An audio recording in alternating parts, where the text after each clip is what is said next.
ఈ వివాహానికి వేచేస్తున్న మీ అందరికీ నా హృదయపూర్వక వందనము తెలియజేస్తున్నాను.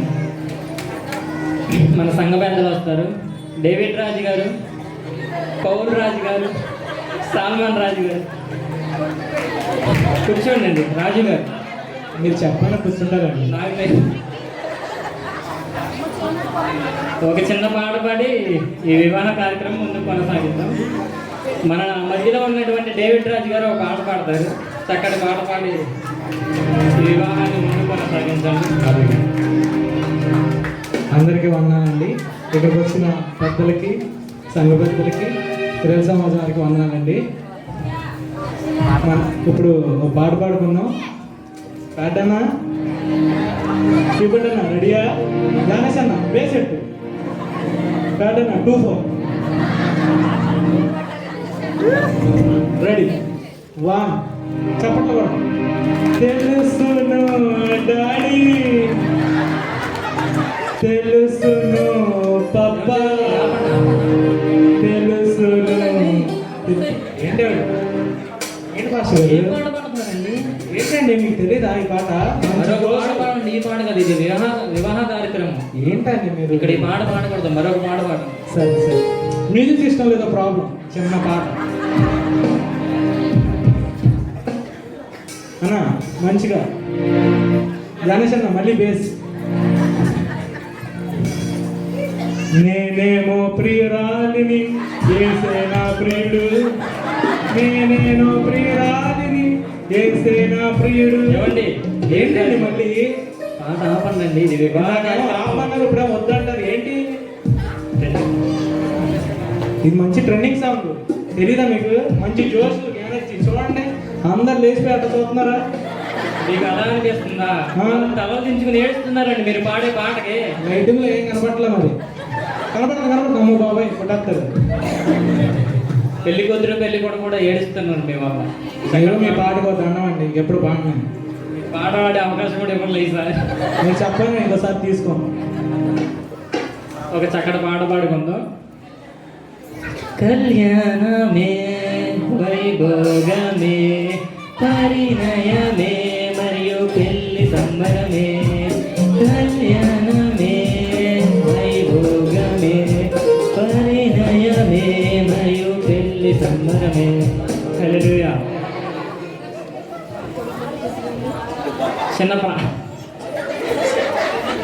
చిన్న ప్రార్థన చేసుకుని వివాహ కార్యక్రమం ముగించుకుందాము. పరిశుద్ధుడా మీకే వందనము తండ్రి. ఈ వివాహ కార్యక్రమం మంచిగా జరిగించినందుకు మీకే స్తోత్రములు ప్రభా. మా చిన్న ప్రార్థన మీ శ్రీజాతం మరిచున్నాం తండ్రి.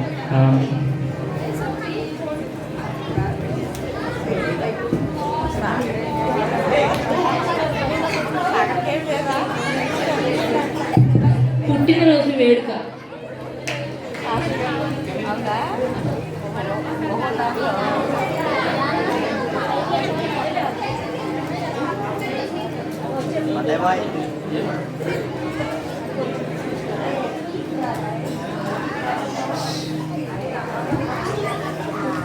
ప్రభు పేరట మీ అందరికీ నా హృదయపూర్వక వందనాలు తెలియజేస్తున్నాను. ఈరోజు నానిది పుట్టినరోజు. మన మధ్యలో ఉన్న సంఘ పెద్దలు పౌల్ రాజు గారు, సాల్మాన్ రాజు గారు, డేవిడ్ రాజు గారు.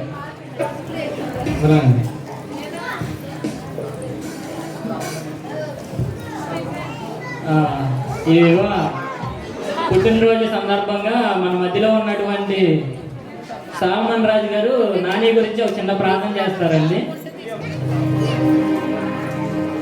కళ్ళు మూసుకున్నట్లయితే ఒక చిన్ని ప్రార్థన, పెద్దగా కాదు, చిన్నిదే. మరి కేక్ కూల్ కేక్ అనమాట, తొందరగా కరిగిపోతుంది. చిన్ని ప్రార్థన చేసుకొని మనం కేక్ తినేద్దాం, ఓకేనా? అందరూ కళ్ళు మూసుకోండి. జాడు కళ్ళు మూసుకోకపోతే కేక్ లేదు నీకు. అందరూ కళ్ళు మూసుకున్నట్లయితే చిన్ని ప్రార్థన చేసుకోండి. ఏసయ్యా, ఏసయ్యా, మా మంచి ఏసయ్యా, నీకే వందనాలు అయ్యా.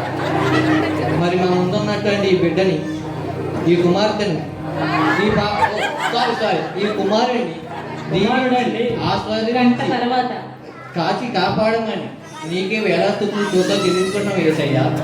మరి మా ముందున్నట్లయితే వెనీలా కూల్ కేక్ అనుకుంటండి, చల్ల చల్లగా తెల్ల తెల్లగా మరి కనిపిస్తుంది. ఆ కేకు కరిగిపోయే లోపే మేము దాన్ని మా పొట్టలో కరిగించుకోవాలని చెప్పి నీకే వేలాస్తుతులు చూద్దాం చెల్లించుకున్నాం తండ్రి. మరి 4 గంటల తర్వాత మన మధ్యలో ఉన్నటువంటి పౌల్ రాజు గారు, డేవిడ్ రాజు గారు వాళ్ళిద్దరికన్నా పెద్ద ముక్క నాకే రావాలని నీకే స్తుతులు స్తోత్రాలు చెల్లించుకున్నాం తండ్రి.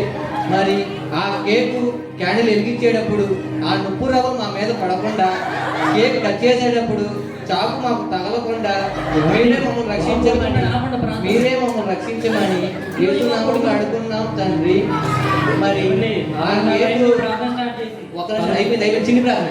మరి ఆ కేకు మిగిలిపోయాక రేపు ఫ్రిడ్జ్ లో పెట్టాక చీరలు పట్టకుండా రేపు కూడా మేమే తినేటట్టు మీ కృపను దయచేయము తండ్రి. ఏమండి మరి ఈ చిన్ని ప్రార్థన కేవలం ఈ చిన్ని ప్రార్థనని నీ బంగారు పాదాల మీద చేసుకోమని యేసుక్రీస్తు నామంలో అడిగి పెట్టుకుంటున్నాం తండ్రి. ఈడేంటి పడుకున్నాడు? మీరు చేసిన ప్రార్థనకు ఇదేంటి అందరూ పడుకున్నారు. 6ంటికి స్టార్ట్ చేశారు, ఇప్పుడు 11 అయ్యింది. వాడు పడుకోకూడదు కదండి, కరిగిపోతుంది. తొందరగా చేసేసారు, అప్పటికే చాలా తొందరగా చేశారు. వాడి హ్యాపీ బర్త్డే అంటే హ్యాపీ లేకుండా చేశారు. లేకపోతే కేక్ కట్ చేద్దాం.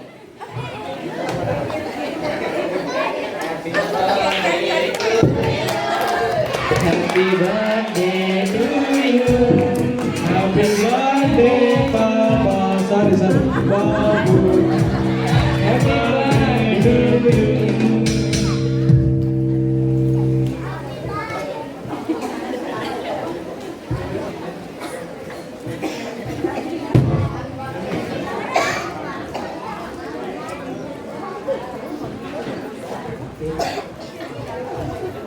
పౌల్ రాజు గారు ఇటు రండి, ప్రార్థన చేస్తున్నాం. మధ్యలో వచ్చారు, ప్రార్థన అయ్యాక రావాలిగా. మీటింగ్స్ కుర్చీలు అన్నారు, వాళ్ళు పడుకుంటున్నారు అన్నారు, భోజనాలు అన్నారు, చందాలు మీటింగ్ కొడుకైనాక పడతారుగా. మీటింగ్ జరగనివ్వకుండా, కొడుకు జరగనివ్వకుండా మీరు మధ్యలోనే వచ్చేసి చందాలు పట్టమన్నారు. 30 సంవత్సరాల నుంచి వస్తున్నారు. ఏం నేర్చుకుంటున్నారండి?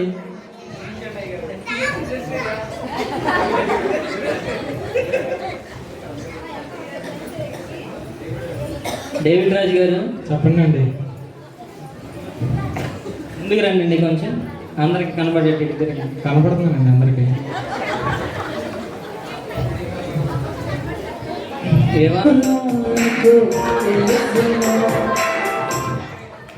నా పాట అప్పుడే రికార్డ్ కూడా చేస్తారా? మీకు ఎక్కడే పాట పాడాలో తెలియదు, ఎక్కడే వాక్యం చదవాలో తెలియదు. సంఘంలో మటుకు పెద్ద సుధీర్ అని చెప్పారండి, అందుకని వివాహ కార్యక్రమంలో చెయ్యవు పాటలు పాడేది తప్పది. క్షమించండి అయ్య గారు. ఇంకెప్పుడు నేర్చుకుంటారండి? భక్తి ఎదుగుదలని భక్తిలో ఉన్నారు మీరు. ఇంటికి వెళ్ళి వెంటనే నేను నేర్చుకుంటాను. ఇంట్లో కూర్చుంటే రాదు బాబు, అందుకని బయట కాడ కూర్చోండి. మంచిగా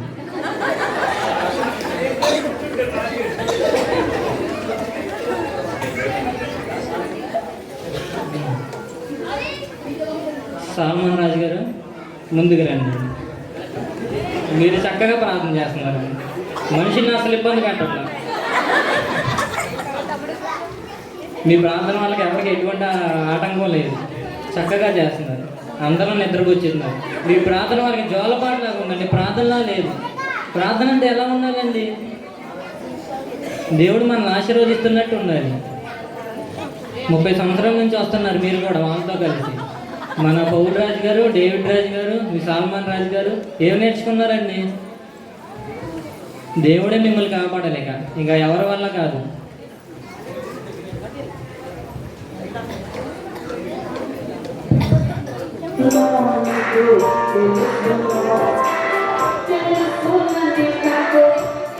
గట్టిగా చప్పట్లు కొడదామండి. ఎదుగుదల లేని భక్తి గారు